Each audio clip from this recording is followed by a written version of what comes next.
Hey everybody, welcome to another Dark Avengers comic book review. I know this review is a little bit late this week, but like I promised you guys, after this week things are going to start getting back to normal as far as video uploads and videos in general. Things are already starting to look up as we speak. So yeah, just like I said, hang on for a little bit longer. Things are going to start working their way out on this site as well as Brooklyn Boys, even though you guys, most of you only watch this site. Anyway, first and foremost, news. Got a lot of movie news. Thor, Captain America concept art are on CBR.com. Check them out. Also, rumors of a Wonder Woman and Flash movie, Flash Barry Allen, have been announced from DC also. A sequel movie to Green Lantern has been teased. Green Lantern is coming out next year in June. That's less than a year from now. Excited for that. Well, basically it is a year from now. Excited for that. Anything else interesting? Nope. Nope. Okay, yeah. So that's basically it as far as news. Two things really fast before we get into this week's comics, which were from June 2nd. First and foremost, for those of you who like replica props from Smallville, I will post the link in the description for this site. It is the replica prop store for Smallville replica prop store. This guy makes awesome prop replicas of all the stuff on Smallville. I only collect the Kryptonian stuff. As you can see from season 9, I just received the Book of Rao. You got the mirrored front end, which you see in the episodes, and then you got the back end, which is in black. It's a basic mirror copy of the front end. And then you got the diamond shape in the middle. Awesome store. Like I said, I'll post a link there. For those of you who are interested in buying props, I get all my Kryptonian Smallville props, stuff that you see on Epic Story on Brooklyn Boys from this place. Awesome. You can use debit, credit, anything.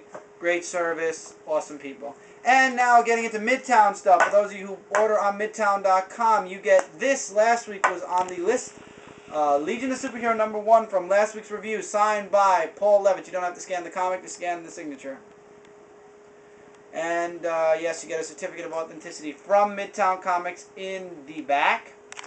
Love it. Paul Levitz did also sign a few trade paperbacks, which you will see in this week's comics. For those of you who go on there, he signed a few trade paperbacks. I always go for the comic books. Trade paperbacks aren't the same. Awesome. Next week, a Marvel person signed a few comics. We'll save that for next week. Paul Levitz, awesome, does Legion of Superheroes, and you're going to see a lot of DC Comics that he did this week, as a matter of fact. Getting into June 2nd's comic books, Spectacular Spider-Girl #2, continuing the gang wars in both the Spider-Girl story and the female Captain America story. Punisher's back in town. You finally get to see April and May duke it out, and I don't mean the months, I mean the characters. Basically, April is like Eddie Brock, tainted by the Venom symbiote thingy going on. She wants to protect the innocent, but she feels she has the right to kill evil. May is like Peter Parker, her father. She believes that you can still lead by example, you can save people, and you don't have to kill. Killing is wrong. I like it. You're getting that Venom versus Spider-Man feel, only in female form. I know a lot of you guys don't like Spider-Girl. I know a lot of people like, I like Spider-Man. Spider-Girl's like a what-if story. Still pretty good. I would definitely say to pick this up this week. Pretty nice, pretty awesome. Okay, continuing. Siege Aftermath, they're actually labeling this. Avengers Prime #1. I was very surprised with this series. I actually bought it on a whim because there really weren't that many comics this week. All about Thor, Captain America, and Iron Man. The Rainbow Bridge has been broken, so Thor has to seal it until Asgard can be fixed. Instead, Thor, Captain America, and Iron Man get sucked into the bridge and are now trapped in the Nine Worlds. Lost in the Nine Worlds. Cap shows up one place, Thor shows up another, and Iron Man shows up in another. Iron Man's part was very short. Captain America just kicked a bunch of goblins' asses, and Thor comes across Enchantress, to be continued. Freaking awesome. I was not expecting this comic to be as good as it was. Pick it up. I loved it. I'm actually excited to see the next part. Leaving Marvel now, which is scary because there was only 2 Marvel titles this week. Going into DC, Red Hood, The Lost Days #1, finding out how Jason Todd came back and became essentially the Red Hood. Okay, so this takes place after Jason Todd crawls out of his coffin. He's revived because of Final Crisis. and Talia finds him, and she tries to bring him back. He has all of his functions, but his brain is shut down. No brain functions at all. And the last page, you see her pushing him into the Lazarus pits. I just gave a very briefie of what happened. I'm going to wait to see the next few parts. This first part leaves me wondering if it's going to be good or not. It has its moments of good, and you know what's going to happen in the end, but yeah, it has its moments. It was pretty good. For part 1, it was pretty okay. We'll see how the other 5 parts go. Adventure Comics, number 12, but in the shadow numbers, we're going in 515. It's going to be, the shadow numbers coming out soon. Superboy and the Legion of Superheroes are back in the Adventure Comics series. All about Superboy playing hooky for the day to spend time with the Legion of Superheroes. Classic story. You're going to notice Paul Levitz did write this one.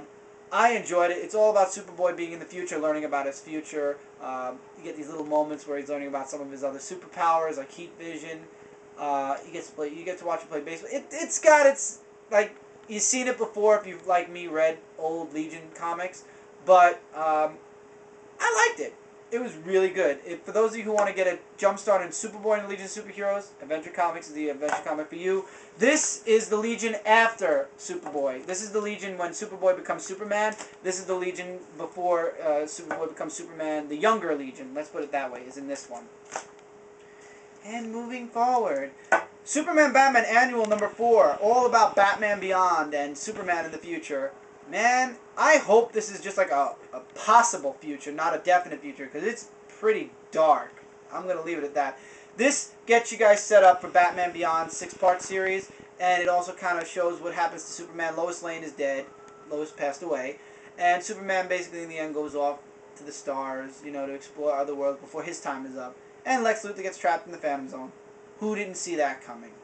But it's pretty dark, though, for a Superman fan, because a lot of bad stuff happened to Superman. I don't want to give too much away. Basically, there were these pills people had to take, and now everybody has a little bit of kryptonite in them, so Superman can't really even step foot on Earth anymore because it hurts him.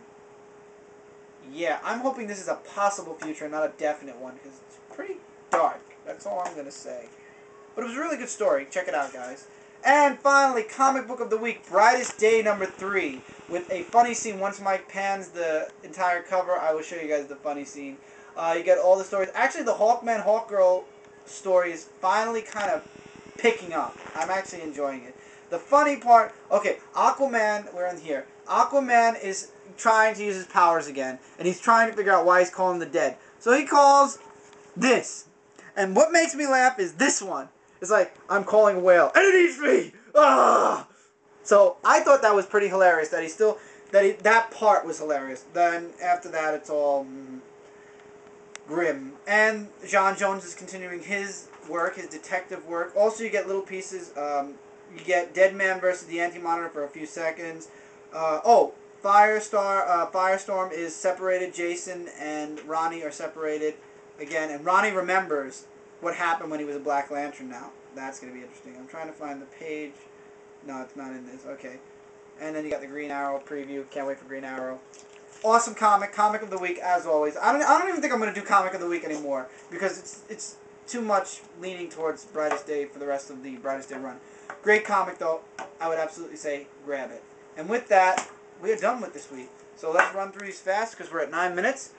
Okay, Brightest Day, number 3. Absolutely grab it. It's awesome. Superman Batman Annual 4, getting you ready for Batman Beyond. If you're getting Batman Beyond like me, grab it.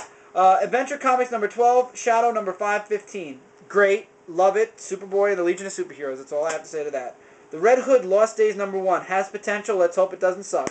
Avengers Prime number 1. Freaking awesome. It's going to be a miniseries. Grab it. It's cool. Spectacular Spider-Girl number 2. If you like the female Spider-Girl. If you want to see a female Spider-Girl beat the shit out of female Venom, or whatever she calls herself, check it out. Paul Levitz did signatures. Check out MidtownComics.com. Maybe a few are left. I doubt it, because the other comics sold out. And with that, I will see you guys next week for another Dark Avengers comic book review, which is probably going to be as short as this week's, unfortunately, but the week after will be a little bit longer. Catch you guys then. Maybe catch you in the Spider-Man Superboy show. Fingers crossed. Later, guys.